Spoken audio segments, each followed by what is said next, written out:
मिरजेतील ऐतिहासिक वानलेस हॉस्पिटलमध्ये 40 वर्षाच्या महिलेवर यशस्वीपणे शस्त्रक्रिया करण्यात आली आहे। बंद झालेले हे हॉस्पिटल पुन्हा एकदा पूर्वपदावर येत आहे। मुंबईत येथील 40 वर्षीय महिलेच्या गर्भाशयाला गाठी झाल्या होत्या। त्यातील मोठी गाठ जवळपास 8 सेंटीमीटर एवढ्या आकाराची होती। त्यांनी याबाबत अनेक खासगी रुग्णालयात दाखवले होते, मात्र मिरजेतील वानलेस हॉस्पिटलवरील असणारा विश्वास त्यांना मिरजेला घेऊन आला। हे वानलेस हॉस्पिटलमधील ज्येष्ठ स्त्रीरोग तज्ज्ञ डॉक्टर मंगला राजपूत यांनी त्यांच्यावर अत्यंत गुंतागुंतीची यशस्वी शस्त्रक्रिया करून गर्भाशयात असणाऱ्या गाठी काढण्यात आल्या। यामुळे या महिलेला खऱ्या अर्थानं जीवदान मिळाले आहे। यामुळे नातेवाईकांनी डॉक्टरांचे आणि हॉस्पिटलचे आभार मानले आहेत। या रुग्णालयात टप्प्याटप्प्यानं अनेक विभाग सुरू करण्यात येत आहेत। बंद पडलेले हॉस्पिटल पुन्हा जोमाने सुरू करण्यासाठी प्रयत्न सुरू झाला आहे, त्यामुळे नागरिकातून समाधान व्यक्त होत आहे। या शस्त्रक्रियेसाठी संचालक रीना सानंदम, डॉक्टर राजश्री कांबळे, डॉक्टर रतन पाटील, आरोग्य सेविका राणी सातपुते, कल्याणी आमटे, ज्योती धेंडे, वृंदावणी सौदंडे, शारदा सावंत, मोनिका कदम, पुष्पा मोरे, रवी सरवगडे यांचे सहकार्य मिळाले।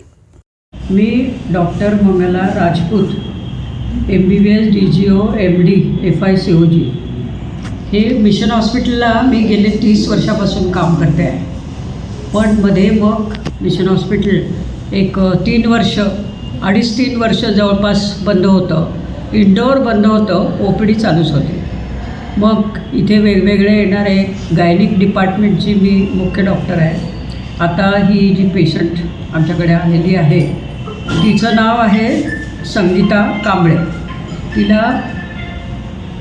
तिला बऱ्याच वर्षापासून ब्लिडिंगची कंप्लेंट होती, म्हणजे खूप जास्ती रक्तस्राव व्हायचा, तिच्या अंगात रक्तही नव्हतं, ॲनिमिया ज्याला आम्ही म्हणतो, आणि तिला मोठ्या गाठी होत्या गर्भाशयाला। मेडिकल लाईन ऑफ ट्रीटमेंट देऊनसुद्धा त्याचा फायदा झाला नाही। मग शेवटी सर्जरीचं डिसिजन घेतलं आणि सर्जरीमध्ये तिचं युट्रस, गाठ आणि आतमध्ये सुद्धा छोट्या छोट्या गाठी होत्या त्या सर्व, आणि ओव्हरीलासुद्धा गाठ होती। हे सर्व तिन्ही प्रकारचे आजार म्हणजे हिस्टेक्टॉमी करून तिचे काढले। पेशंट ॲडमिट केली, तिला रक्तसुद्धा द्यावं लागलं आणि पेशंट आता चांगल्या कंडिशनमध्ये आहे।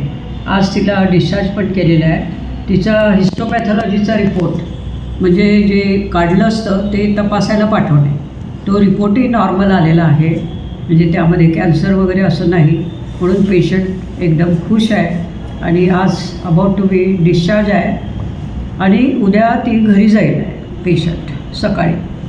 तर अशा प्रकारचे आता मिशन हॉस्पिटलला इंडोर केसेस म्हणजे ऑपरेटिव्ह वर्क चालू झालेला आहे। तर याचा फायदा इतर लोकांनी किंवा कम्युनिटीतल्या ज्या आधी इथे खूप वर्ष झाले, या हॉस्पिटलला चालू होऊन जवळपास 125 वर्ष झालेले आहे।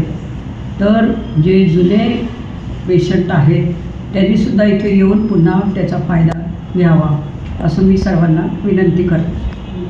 आणि मी आत्तापर्यंत जवळपास 10,000च्या वर ऑपरेशन सर्जरी इथे मिशनला केलेली आहे, सक्सेसफुल सगळी झाली आहे। त्याचप्रमाणे पुढे याचं कार्य चालू ठेवूया। माझं नाव मालना निलगोळकर। या ठिकाणी मिशन हॉस्पिटलमध्ये माझी भावाची मिसेस ॲडमिट केलेली आहे। तिला पिशवीला गाठी होत्या, त्याचा खूप तिला त्रास होत होता। आम्ही अनेक प्रायव्हेट दवाखान्यामध्ये गेलो, तिथं दाखवलं, पण आम्ही या ठिकाणी यायचं, आमचं हॉस्पिटल चालू झाल्यामुळे या ठिकाणी यायचा आम्ही निर्णय घेतला। या ठिकाणी राजपूत मॅडमला दाखवलं, तिथून निदान झालं आणि निदान झाल्यानंतर ऑपरेशन करावं असं सांगितलं। तर ऑपरेशन अतिशय व्यवस्थितरित्या योग्य रिजनेबल दरामध्ये त्यांनी आम्हाला करून दिलेलं आहे। आता आमचं पेशंट खूप चांगलं आहे, डिस्चार्ज आज होणार आहे।